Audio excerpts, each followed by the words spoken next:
So if you pick up any business theory book, any magazine that's telling you how to grow your organization, everyone will tell you, you got to focus on the employees. So I don't think this is going to be new information for you, but what's really important about the employee base is not just that they know how to do their job or they know what they're being measured on.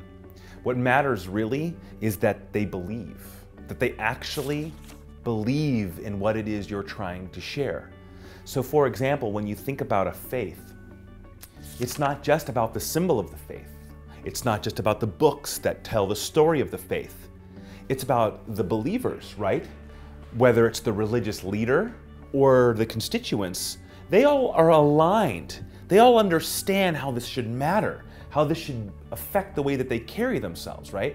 Every organization with either one employee or 1,000 employees has to ensure that the employee base, the voice of the business, are all aligned around the brand and what it believes and what makes it different.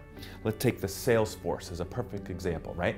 Now, most sales forces are trained on how the utility works, right? This is what we sell and this is how it functionally works. Or they're really good at negotiation.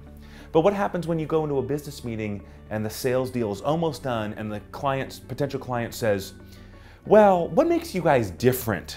I know that the software and the hardware, but really, what is it that you believe? And if that salesperson can't come up with an answer that says, well, what we hope is going to happen and what we want the world to know and what we teach all of our employees and what they stand for and what the theme of our holiday party is this.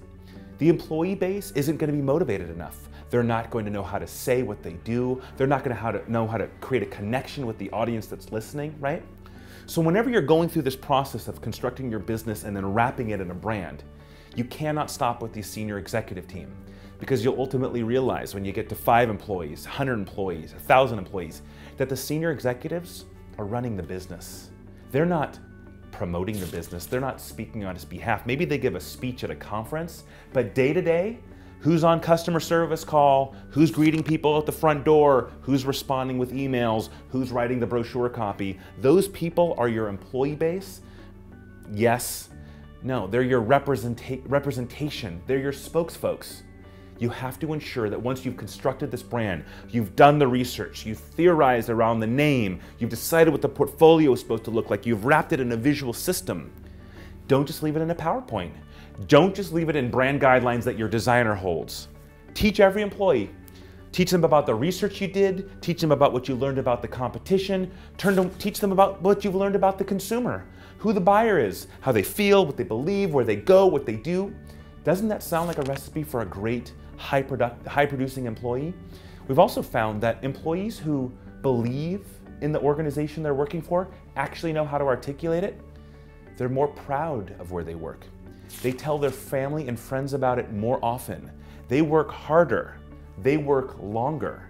Why? Because they're not punching a clock anymore. They're not pulling a lever or throwing a dart.